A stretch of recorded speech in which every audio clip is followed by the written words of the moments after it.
So what? The everlasting challenge for most customer support and service leaders comes down to this question. Hi, I'm Shane of Everetics. Agents are frustrated and up to their eyeballs in the support backlog. Customer success has 3 new top priorities every day for us to focus on. Between keeping staff happy, motivated, and engaged in the onslaught of new emergencies and jumping through escalation hoops, it can feel hopeless to just be able to do your real job and stay ahead of the mania. You're firefighting. There is a way out, and with some investment of time and effort, you can significantly improve your customer support and service operations. If you don't, get comfortable in your reactionary role. Let me just start by saying the answer many leaders jump to is, I need more headcount. Trust me, that's not the right request, or at least not yet. Suppose you're in a constant reactionary environment, jumping from one customer issue to the next. In that case, there may be a perception that there are problems with you, your people, processes, or systems.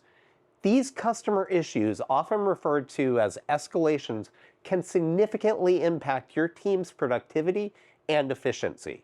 Here's the thing. Statistically, processes cause problems 94% of the time, but we most often look at the people side of the equation first. Investing more people into an ecosystem of broken or inefficient processes and systems, such as an overloaded ticket system or a convoluted resolution process, is a fool's errand for a business right now. Money is tight, which makes it even more foolish. As a support leader, your role is crucial in this process, and there are some key things you need to accomplish. While you're doing this, it may feel like you're fixing a car engine while it's racing along, because essentially that's what you are doing. Everything, including your customer support team, has a capacity of some kind. Basically, team economics. Usually it's the number of service requests your team can handle effectively in a given time period, usually a day or a week. Your car gets so much mileage or fuel economics if you're moving at a certain speed too. But if you ramp the car up to its top speed, you get less fuel efficiency. You can't go as far. It's the same thing. There are multiple phases of getting out of this problem. The first phase's first step is to identify your current capacity. What is your current state? Not what you want it to be, but being intellectually honest, what is your current capacity? Let's say you have a team of 10 people, and the agent capacity is 10 service requests daily. So what is your team's fuel economy?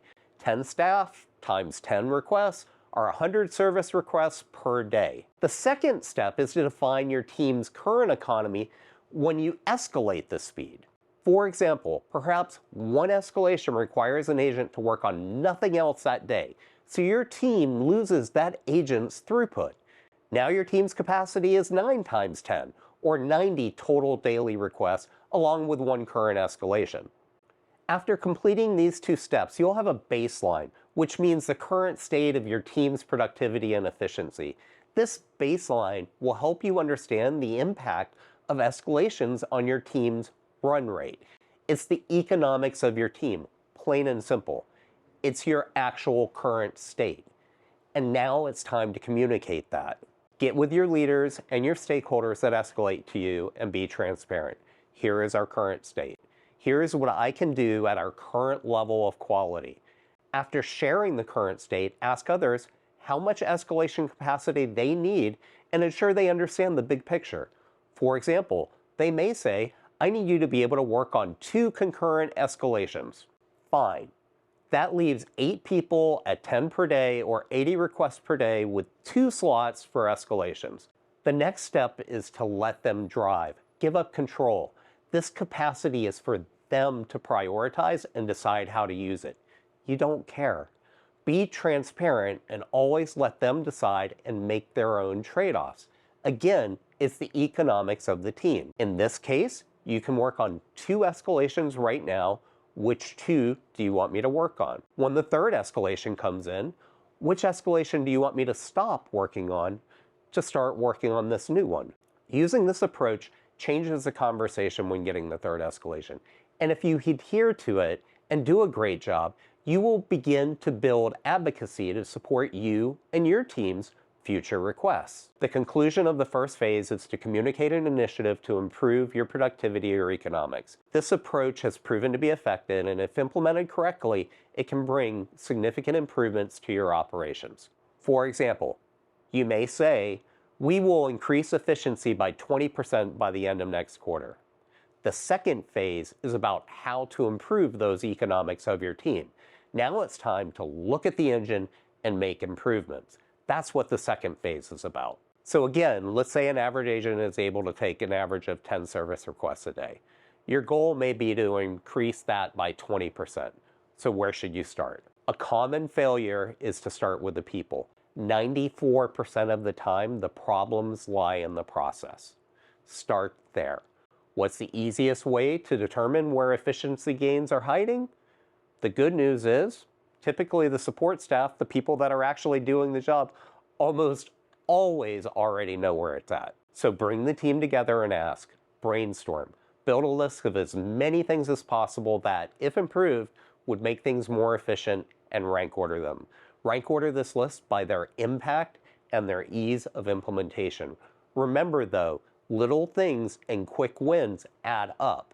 Begin addressing these efficiencies in the process. Now that you have increased efficiency, you have already implemented and hardened a practice framework in phase 1. At the end of phase 2, come back to the team and report your results. In phase 3, you can now change the metrics, the inputs, and renegotiate. So whereas you might have only been able to handle 2 escalations before, you can now handle 3 with your new efficiency gains and still maintain an improved run rate. That's a huge win for the business. And now you have the respect and the credibility of your business.